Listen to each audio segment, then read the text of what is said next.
Eric Schmidt to talk about the world according to Google. I will not spend much time introducing Eric because you can Google him. But Eric has had a distinguished career in the IT sector, working in a number of great companies, including Bell, Xerox Palo Alto Research Park. He was actually the first software engineer in Sun Microsystems. Then he was running Novell, and then he joined Google, where he was a CEO until this year, and now he's executive chairman. He studied in Princeton and did his graduate studies in Berkeley, where he got a PhD in electrical engineering and computer science.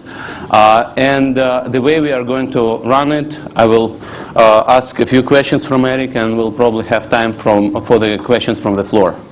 Eric was speaking here to the youth forum, and he was talking about pretty much the same things, and I see there are also a number of familiar faces from that session. And so that's why I would like to redirect some questions from those that you have covered to those you didn't have time to talk about.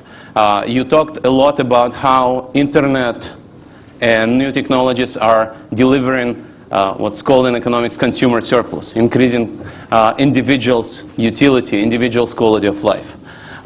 In this session, we would like to talk more about how the new technology in 10 years or so will have an impact on social and economic processes, and what will change qualitatively in the way our society and economy functions.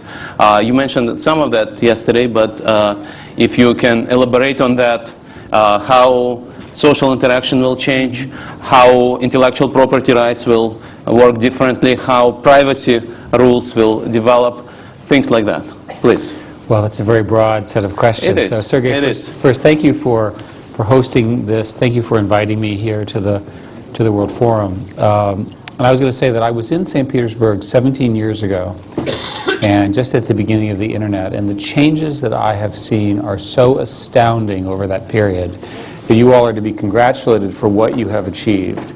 To have built such an infrastructure, to have built such a vibrant economic structure around the internet here in Russia is something that you should be proud of, and it's a great accomplishment for everybody in Russia. When I think about this, I think about what happens when everyone is connected by a wireless and wired broadband system. And I should add that the primary goal of government, in my view, is to promote the adoption of wireless and wired broadband. And then the citizens can take over. And the citizens using that infrastructure can go ahead and invest in education, entertainment, and so forth. This adoption of broadband, fast connections for every citizen, or as many as you can connect, is very pro-democracy. It's very pro-empowerment. It's very pro-citizens. It's very much an opportunity to create new jobs. It's very pro-exports. It's very pro-global. There's a recent study, maybe in the last month, from McKinsey that indicated that from every one job that's lost in the internet, 2.6 jobs is created. So whether you have a strong economy or a weak economy, whether you have a democracy or not such a good democracy, the fact of the matter is that the internet makes everything better, especially fast internet and broadband internet.